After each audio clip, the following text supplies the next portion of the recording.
मत चोट देंगे।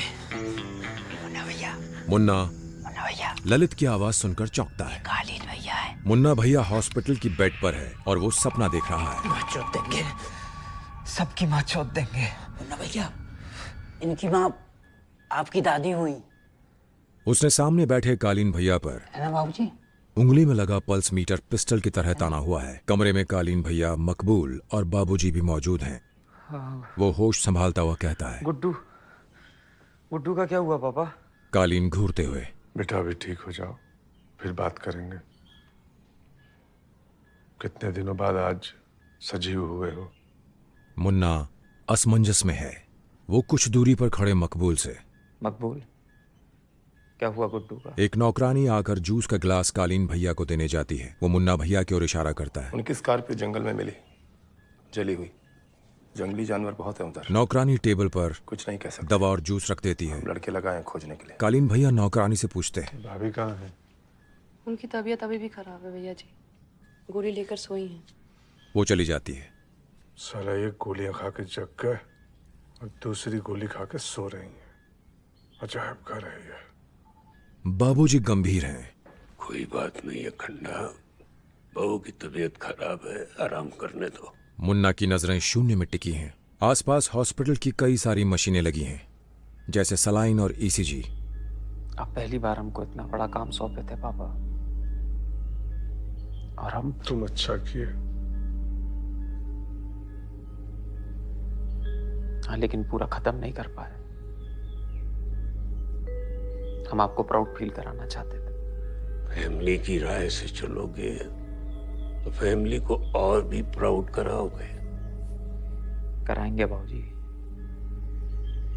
जरूर कराएंगे। अब तो हमको मरने का भी डर नहीं रहा। मुन्ना भैया उंगलियों पर लगा पल्स मीटर निकाल देते हैं और सलाइन निकालने लगते हैं। मकबूल, कालीन भैया इस बात से नाखुश हैं। विंध्यवासिनी देवी के यहाँ चढ़ावा भिजवा देना इनका। मरने का डर खत्म हो गया है इनका।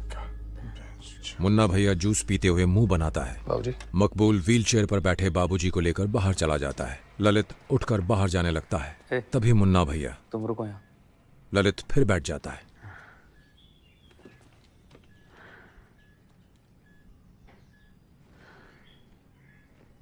पंकज का क्या हुआ? पंकज बच नहीं सके भैया जी, छाती पे गोली खाए थे ना। और भोसड़ी के तुम बच गए। हमको तो बस टच करके निकली थी। ललित मुस्कुराते हुए कहता है। फिर मुन्ना को देख मुस्कान गायब हो जाती है। मुन्ना भैया उठने की कोशिश करता है। मुन्ना भैया करवट पलट कर कहते हैं, हमारी गेनो। जी भैया जी। ललित उठकर पास आता है। वो मुन्ना के अस्पताल के कपड़ों के सिरे खोलने लगता है और जख्म गिनता है। 1 2 3 ललित कमर तक पहुंच जाता है। 4। भोसड़ी के इसके आगे मत गिन लेना, वो गांड का छेद है हमारी। भैया जी चूतिया थोड़ी ना है हम, गांड का छेद ठीक से जानते हैं। बहुत मारे हैं आप हमारी। भैया जी 5 छेद हुए। आप बोले थे ना कि हमारे दिमाग में जंग लग गया है, तो इस पर सोचे कि गन नहीं दिमाग चलाएंगे। फिर आप गोलियां भी गिन के देते हैं तो कहे कि काहे बिना बात पे गोलियां वेस्ट करनी। मतलब हम सोचे अगर इस सिचुएशन में आप होते तो आप कैसे करते, हम भी वैसे ही रिएक्ट करने का कोशिश किए। मतलब वैसा ही करेंगे तो आगे जाके मिर्जापुर की गद्दी पे बैठ पाएंगे।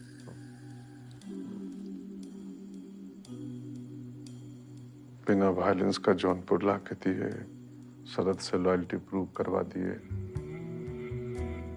धीरे धीरे सीख रहे हो।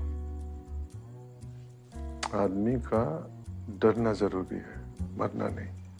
कालीन भैया अगर आप वहां होते ना तो आप मुन्ना भैया फैन हो जाते एकदम। शुक्ला की तो एकदम झुका के ले लिए।